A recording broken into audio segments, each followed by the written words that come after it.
Terima kasih Anda masih bersama kami. Bagi Anda yang baru saja bergabung, kami hadirkan kembali 3 berita utama hari ini. Beberapa bulan sepi penumpang, sopir angkutan wisata Baturaden protes ke Dinas Perhubungan Kabupaten Banyumas. Tak kuat menanjak, truk yang membawa puluhan penumpang jatuh ke jurang di Kebumen. 4 orang tewas. Serunya berburu landak laut di Pulau Gede, Rembang.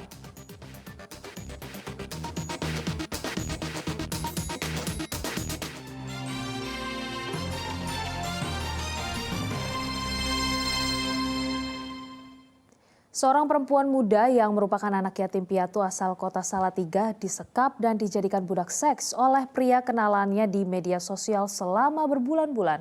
Pelaku dikenal sebagai mantan atlet MMA dan dari keluarga terpandang di kota Solo. Kasus baru terbongkar setelah pelaku menyebarkan foto dan video hubungan intim dengan korban lantaran korban kabur.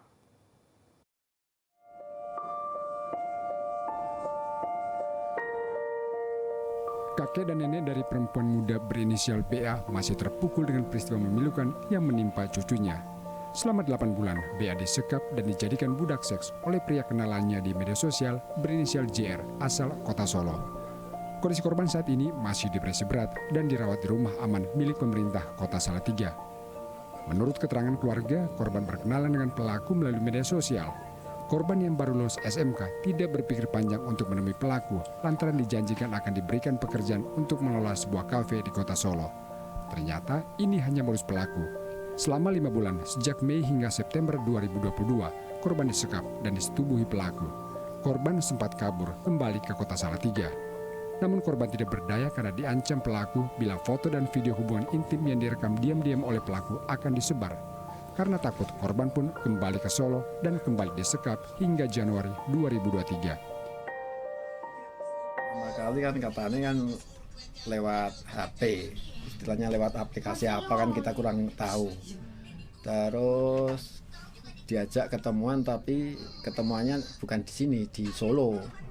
Terus pertama dia naik bis lewat Terminal Tingkir Salatiga itu tujuan ke Solo. Nah setelah itu ya udah sampai 8 bulan nggak ada kabar. Pamitnya ke keluarga? Nggak ada. Soalnya besok itu dia Wasana Warsa SMK. 1 hari apa 2 hari ya? Ya kok lapas. 2 hari sebelumnya itu dia udah pergi. Itu pada tahun berapa itu bulan? 2022. Oh, Juli 2022. Ya. Juli, ya, setahun ini. Iya, 1 tahun. Itu nggak pamit kemana gitu? Enggak. Terus pulangnya lagi ke berapa bulan selanjutnya? 8 bulan. Korban baru melapor ke polisi setelah berhasil kabur dengan dibantu oleh driver ojol bulan Januari. Polisi telah menangkap pelaku karena menyebarkan foto dan video hubungan intim dengan korban ke media sosial. Pelaku dikenal sebagai mantan atlet MMA dan berasal dari keluarga terpandang di kota Solo. Menurut pengakuan daripada korban, setelah pertemuan kedua dan seterusnya ini, mereka tinggal satu rumah di daerah Solo. Nah, pada saat tinggal satu rumah di daerah Solo itulah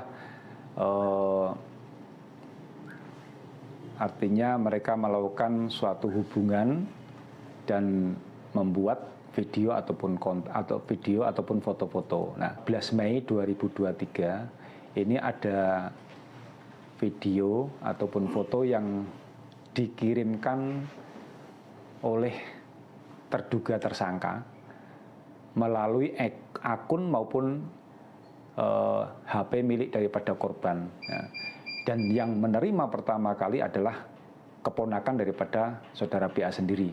Nah, berawal dari situlah kemudian Polres Salatiga berupaya untuk menindaklanjuti laporan tersebut dan dikumpulkan alat bukti maupun keterangan daripada saksi-saksi yang...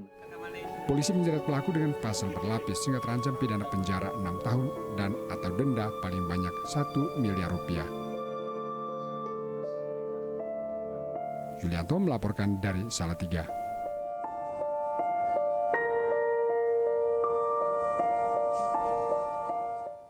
Sejumlah sapi milik peternak di Desa Kacangan, Sragen mati mendadak.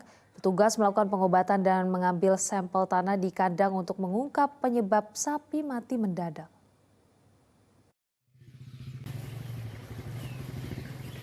Selama 3 pekan terakhir, sejumlah sapi piaraan warga di Desa Kacangan, Kecamatan Sumberlawang, Sragen mati secara mendadak. Terakhir, seekor sapi tiba-tiba mati pada hari Senin. Petugas Dinas Ketahanan Pangan, Pertanian, dan Perikanan Sragen langsung turun tangan agar wabah tidak meluas. Petugas mendatangi lokasi untuk mengecek kondisi kandang, serta mengambil sampel tanah di lokasi sapi yang mati untuk kemudian dikirim ke laboratorium di Solo. Salah satu peternak mengaku sapi piaranya mati mendadak 3 pekan lalu tanpa gejala sebelumnya. Ada tanda-tanda sakit, cuman tahu-tahu udah mati. Tapi mulutnya itu masih bekas makan, masih ada sisa nyumpal di mulutnya, damen tuh makan sapi. Ada gitu busanya enggak, Pak? Enggak ada. Sebelumnya kejang-kejang gitu. Enggak ada. Tapi kan enggak pas. Oh, enggak tahu ya. Nah, enggak pas di situ posisinya. Pak, terus setelah mati itu diapakan Pak sapinya, Pak? Dipotong itu. Terus ada ini dagang mau jual. Jual dagingnya ya, Pak ya. Data Dinas Ketahanan Pangan, Pertanian, dan Perikanan Sragen menyebutkan sebanyak 7 ekor sapi di Kecamatan Sumberlawang mati mendadak. Namun petugas belum dapat menyimpulkan penyebab kematian ternak ini. Mati itu kemudian juga kita melakukan pengobatan di sekeliling area sekeliling sapi yang mati, ada di 3 dusun. Jadi dusun Toro Kidul, dusun Lemah Bedah, sama dusun Bonsari. Totalnya ada berapa, Mbak, yang mati? Totalnya ada 7 ekor. Ciri-cirinya? Kemarin tuh mati mendadak tanpa gejala. Indikasinya apa? Ya kami masih belum bisa memberikan diagnosa yang pasti karena hasilnya masih menunggu hasil dari lab. Nanti kita labkan dulu. Kalau di sini itu belum ada penyakit yang zoonosis maupun yang penyakit. Petugas imbau peternak untuk menjaga kebersihan kandang dan kesehatan ternaknya agar terhindar dari penyakit. Heri Prasetyo melaporkan dari Sragen. 3 kecamatan di Kabupaten Tegal terdampak kekeringan. Hal itu memaksa warga mengais air dari kubangan di tengah sungai yang telah mengering.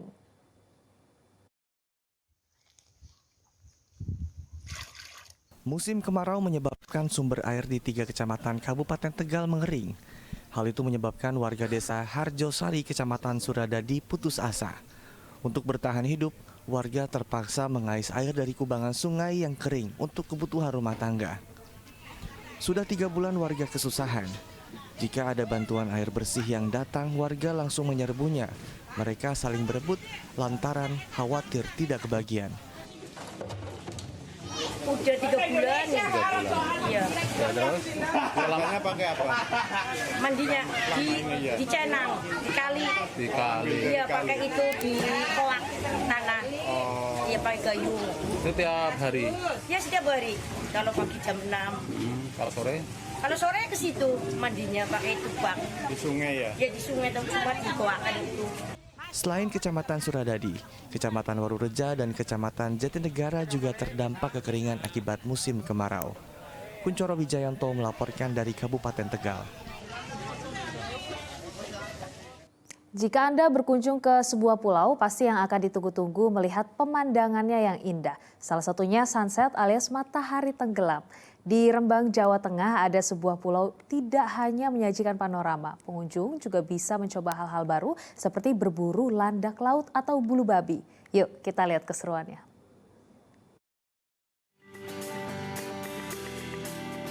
Wisata laut memang punya daya tarik tersendiri bagi penggemarnya. Deru ombak, pasir putih, matahari terbit atau tenggelam sudah pasti dijumpai. Di Rembang ternyata ada sebuah pulau yang panoramanya bisa membuat Anda terpukau. Namanya Pulau Gede.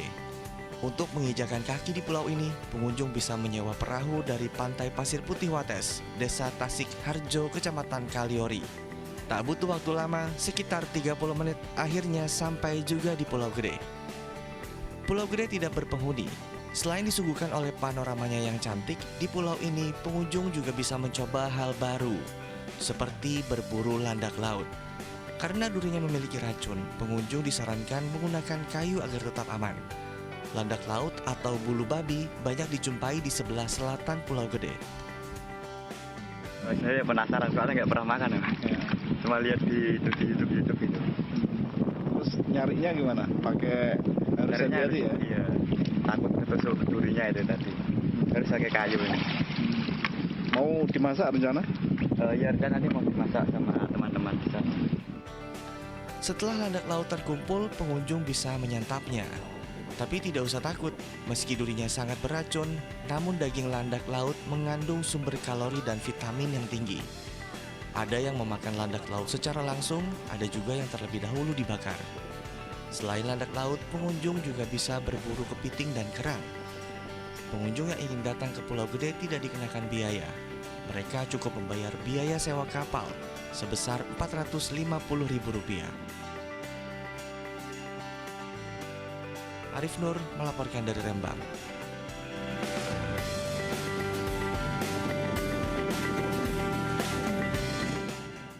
Informasi tadi mengakhiri jumpa kita hari ini. Atas nama rekan yang bertugas, saya Priscilia Claudia mengucapkan terima kasih atas kebersamaan Anda. Selamat beraktivitas dan sampai jumpa.